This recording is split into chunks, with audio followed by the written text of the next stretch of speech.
ইমাম আবু যুরআ রাহমাতুল্লাহ আলাইহি আসমানের উপরে সকল ফেরেশতাদেরকে সাথে নিয়ে তিনি ইমামতি করতেছেন।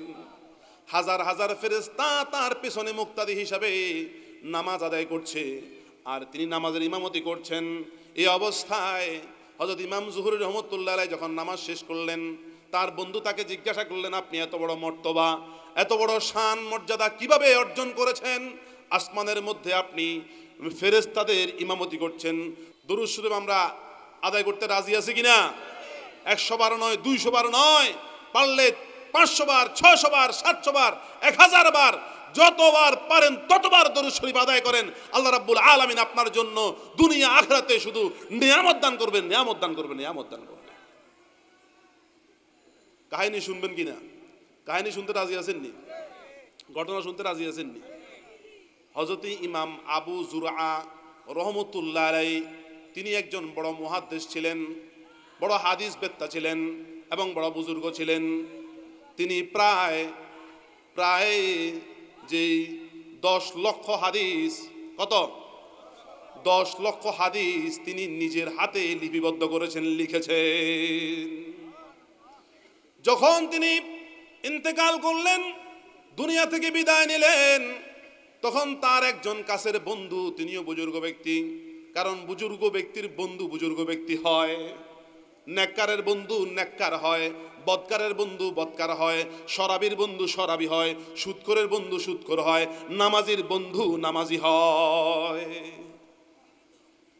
তার একজন কাছের বন্ধু স্বপ্নে দেখলেন ইমাম আবু যুরআ রাহমাতুল্লাহ আলাইহি আসমানের উপরে সকল ফেরেশতাদেরকে সাথে নিয়ে তিনি ইমামতি করতেছেন। হাজার হাজার ফেরেশতা তার পিছনে মুক্তাদি হিসাবে নামাজ আদায় করছে, আর তিনি নামাজের ইমামতি করছেন। এই অবস্থায় হযরত ইমাম জুহরি রহমতুল্লাহ আলাইহি যখন নামাজ শেষ করলেন, তার বন্ধু তাকে জিজ্ঞাসা করলেন, আপনি এত বড় মর্তবা, এত বড় শান মর্যাদা কিভাবে অর্জন করেছেন? আসমানের মধ্যে আপনি ফেরেশতাদের ইমামতি করছেন। তখন তিনি উত্তর দিলেন, আমি আমার জীবনে 10 লক্ষ হাদিস লিপিবদ্ধ করেছি, নিজের হাতে লিখেছি, আর প্রত্যেক হাদিসের মধ্যে রাসূল পাক সাল্লাল্লাহু আলাইহি সাল্লামের পবিত্রময় বরকতময় নাম আসার কারণে আমি নবী মুহাম্মদুর রাসূলুল্লাহের সাথে সাল্লাল্লাহু আলাইহি সাল্লাম পুরাটা লিখেছি। বিদায় আল্লাহ রাব্বুল আলামিন আমাকে 10 লক্ষ বার দরুদের বরকতে এই মর্তবা দান করেছে। কারণ একবার দরুদ শরীফ আদায় করলে আল্লাহ রাব্বুল আলামিন 10 বার রহমত নাজিল করেন, 10 বার 10টা গুনাহ মাফ করে দেন, এবং ওই দরুদ পাঠকারী আদায়কারীর 10টা মর্তবা দান করেন। আর এই ব্যক্তি 10 লক্ষ বার নিজের হাতে সাল্লাল্লাহু আলাইহি সাল্লাম লেখার কারণে আল্লাহ রাব্বুল আলামিন তার উপরে 1 কোটি বার রহমত নাজিল করেছে। তাহলে আমরা নবী মুহাম্মদুর রাসূলুল্লাহর দরুদ আদায় করতে রাজি আছি কিনা? ভক্তি সহকারে, শ্রদ্ধা সহকারে, ওযু সহকারে, পবিত্রতার সব পবিত্রতা সহকারে মদিনার দিকে মনটাকে ঝুঁকিয়ে মনোযোগী হয়ে চক্ষু বন্ধ করে যখন আপনি দরুদ শরীফ আদায় করবেন, সাথে সাথে আল্লাহ রাব্বুল আলামিন আপনার উপরে রহমত, বরকত, সালামত নাজিল করবেন। তার মানে বুঝে গেল, দরুদ শরীফ আদায় করার মাধ্যমে আমরা কি করব? যে আল্লাহ রাব্বুল আলামিনের পক্ষ থেকে রহমত প্রাপ্ত হব।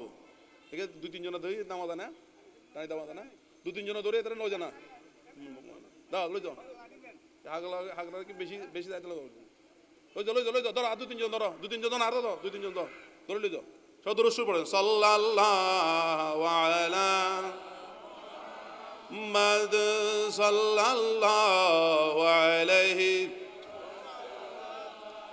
সাল্লাল্লাহু আলা মুহাম্মাদ সাল্লাল্লাহু আলাইহি